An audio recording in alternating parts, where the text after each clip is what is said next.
Hey, what's up, stringlings? Today we are going to be taking a look at the brand new Versa reverb and delay from Donner. Let's check it out.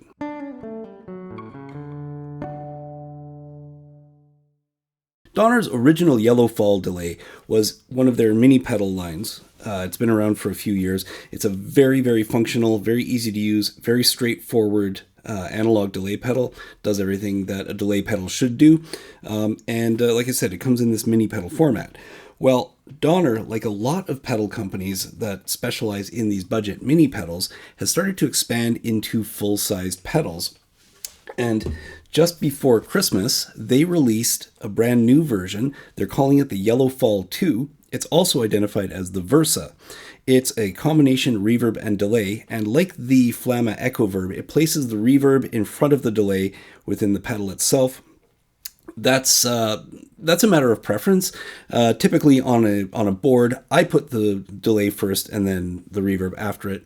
You can mess around with these and figure out what's going to work best for you. They're not switchable on here, but let's just run down some of the features on this pedal. First of all, I do want to say, if you can tell here, it's a little bit hard to tell under the lights here. The color scheme is very close to the original. Plus it has this nice gold plate on top. This is also in full stereo. I just have it connected in mono, right? So you can use it in stereo or in mono. You can also dual the inputs and outputs. I don't know that I would do that necessarily, but you could if you wanted to set it up that way. So on this side, we've got the reverb first, as I said, and it's 3 flavors of reverb. It's a hall, I don't know if you can see down here, hall, room, and plate reverb, functional through this switch. And on this side is the delay. And this switch operates the delay, and it's echo, digital reverb, and a vintage reverb. So the vintage reverb is more like a kind of has a tape warble effect to it. That part you can't really control. It's not a modulated delay as such, but it has a nice kind of vintagey echo tone to it. That's the kind of meat and potatoes of it. The controls here are for the level, rate, and repeats on the delay, and then the time, level, and decay on the reverb on this side. That's not time, tone. Yeah, tone, level, and decay on the reverb side. So you can brighten or darken the reverb tone, and you can use these individually or separately. Now, what's even cooler about this one is that it does allow for presets. So you can save presets into this pedal, which is super handy because then you don't have to dial around a bunch of stuff on stage. If you've got it set up for a couple of songs, you've got those right there. I'm not going to use the presets today. It also has a tap tempo, and this button is also used to save. So when you've set your preset, you lock that in, it'll save it. You can move on to the next thing. So as you can see, if I switch the preset to preset 1, right now this is pulsing at a certain tap rate. Now both switches are on, and that's going, and now it's going at a different tap rate. The time controls on the delay will actually override the tap tempo. So that's the layout of the pedal. It is a nice aluminum pedal. I will say that this is on the pricier side for Donner's line. Right now I'm looking at it on Amazon in Canada. It's $214.69, which is sort of on par with kind of non-budget pedal lines.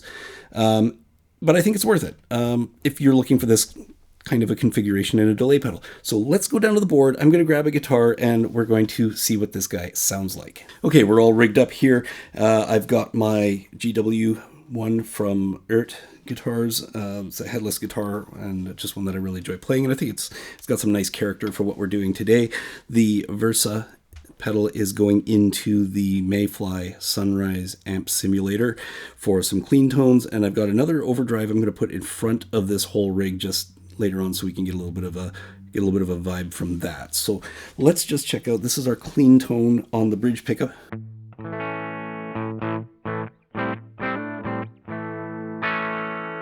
Okay, nothing too exciting, and then just plain clean tone. I really like this Mayfly amp simulator. This is on the neck pickup. Okay, so we're going to start with some delay, and I've got the delay, everything at noon on the pedal, and we're just going to click that on. There it is. And you'll just hear the echoes go in time with this flashing light.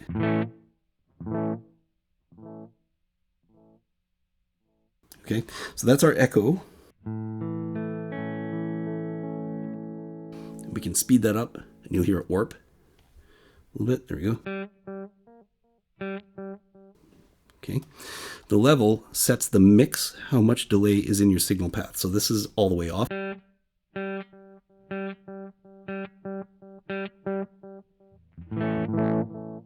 That's a little bit too much, right? So we don't want to overdrive the signal coming out of the delay pedal. Okay, and already it's kind of nice and thick. We can, oh, that's for the reverb down here. So this is the number of repeats, right? So this would be like the feedback control on a Boss pedal, right? So longer repeats and shorter. So if we speed the time all the way up, we get into that kind of slapback.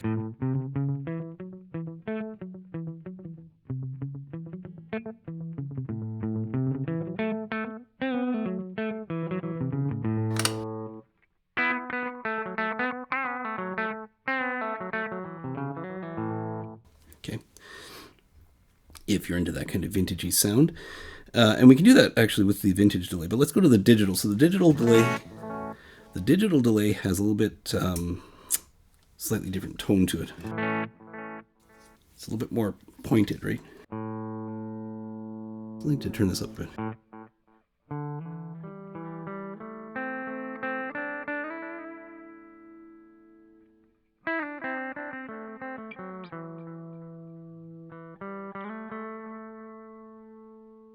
Okay, and then the vintage delay, which is that kind of tape delay sound. You can hear a little bit of kind of a warble to it. All right, just slow that down a bit.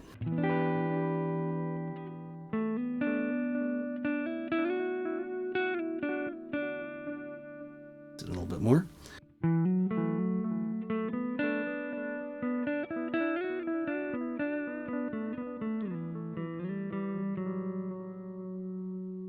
Okay, very pretty and clean. Now, with the reverb, again, all the reverb controls are at noon, and I'm up here on the hall settings, so click that on and see what that sounds like at 12 o'clock. Okay. Add a little bit more decay, so it's a little bit longer.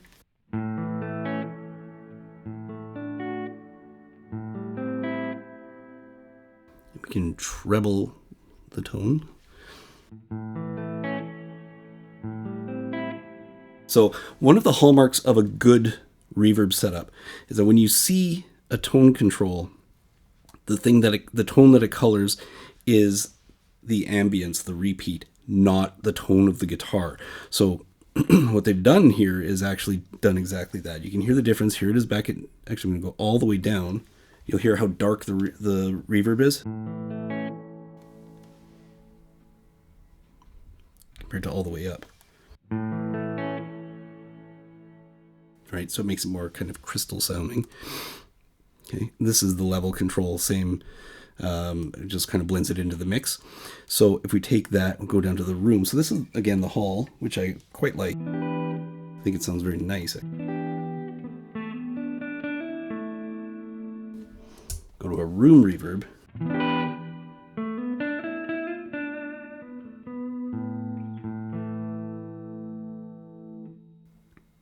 Okay, a little bit less ambience.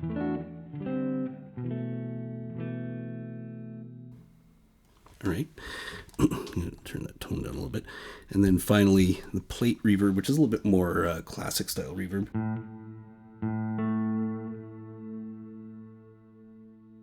That's much longer decay.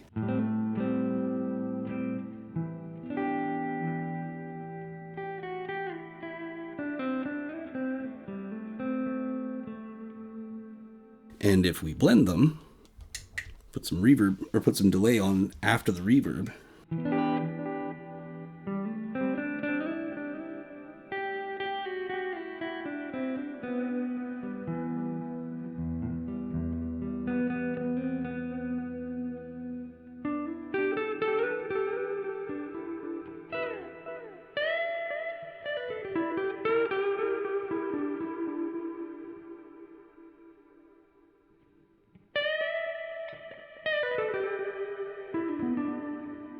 Let's try a different delay on there. Go to the digital delay.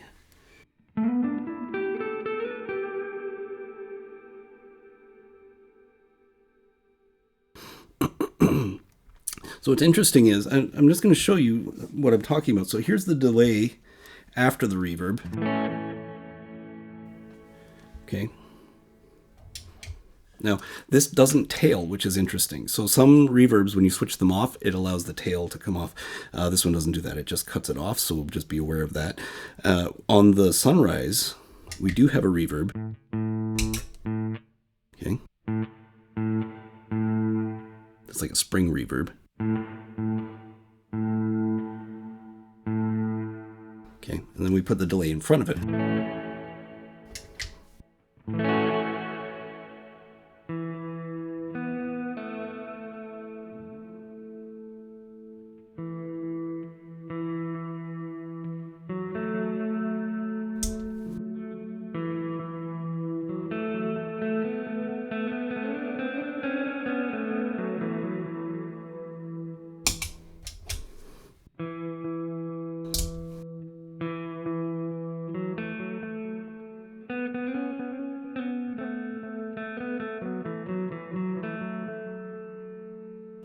So what you're hearing there, the difference between putting the reverb before or after the delay, when the reverb is after the delay, it's creating ambience from each echo pulse, even as it fades.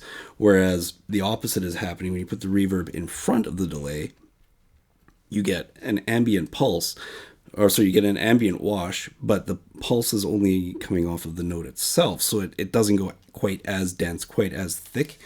You can make it as thick as you want and pile all of that in. What's even more curious is if we do it on both ends. So now we get a ton of wash.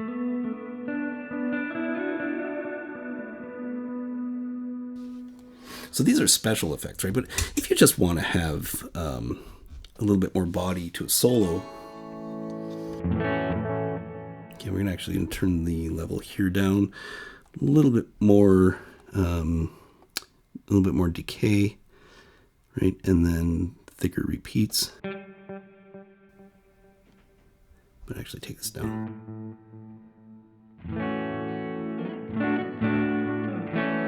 So that's just the Versa by itself. I'm going to put an overdrive in front now. This is the Matero Ringo. It's kind of a Klon Centaur type of overdrive. I think I've got it fairly hot. This is back on my bridge pickup. Yeah, I've got a little bit more gain than that. Okay, and we throw in that delay.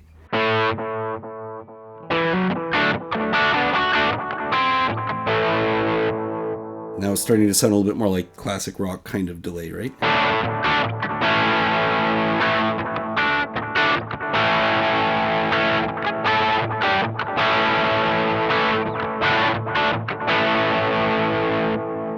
Which is pretty sweet. Go back over here, throw on the room reverb. Ooh, that's that's thick. Okay. Sounds like a rehearsal space. Go to the plate.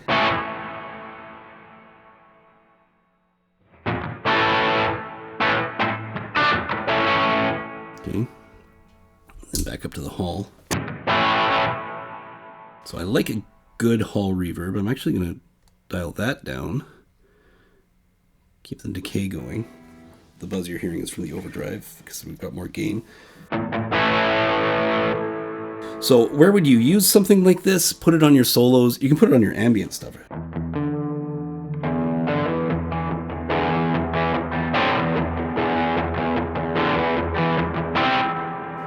Gives you a little bit of richness on the ambient stuff, but we really want to have that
So that is the Donner Yellow Fall 2 Versa pedal. Really, really flexible, adaptable, totally usable reverb and delay unit. I happen to really like this one. I think it's got a really nice tone to it. It's not overbearing. It doesn't try to be like an all-encompassing echo wash or every kind of time-based effect you can get. It doesn't have any bells and whistles in terms of, reverse delays or what do they call, like shimmer reverb or anything like that on this model in particular. Just does a really great job of the things that it's really good at. If you wanted to get a bit more of a wash, you could put this even after your amp, put it into your effects loop. That's a good place to put it. You can put it after, in this case, I've got the Sunrise amp simulator on the board. I could put this after that, and it would echo everything, and it would give you that big spatial stadium kind of sound, that huge cavernous echo sound like you might expect from like a Pink Floyd or something like that. In a regular chain, it usually goes before the amp. If you're just doing a straight chain into the front of your amplifier, which is what I'm simulating here by using this configuration. So overall, I think it's a great pedal. I think it's a great value for a pedal because you're really kind of getting two high quality pedals built into one. And overall, it's a shift for Donner from kind of the mini pedal lines. I've seen they've got a couple of sort of regular sized pedals. It's more complex than the original Yellow Fall, and that's okay. You don't want to stay the same with every company all the time, right? So I like it. Let me know what you think down in the description. Maybe I'll throw this into some mixes down the line as well. We're now in January. And I am in the process of remodeling the studio. I know I keep saying that, but I'm actually, I bought paint. This is a big step for me. As well as next week, I'm having my finger reset because it's still not straight. So the name of the game there is they're going to put it where it's supposed to be so I can get my grip strength back and hopefully get my technique back in my left hand. So, wish me luck for that. But in the meantime, I'm planning out some other types of content over the next couple of months while I'm not really able to play the guitar. So keep an eye out for that. If you like this kind of content, remember to like and subscribe. There is a membership button down below or membership link down below, as well as a link to my newsletter where I talk about all of this stuff and other things involving really all things guitar. So that's all there for your enjoyment, and none of it costs anything. Memberships cost a couple of bucks, but subscription doesn't cost anything. And that's it for now. I've got one more pedal demo to do before I go under the knife. So also keep an eye out for that one. And in the meantime, I hope you have yourselves a really great day.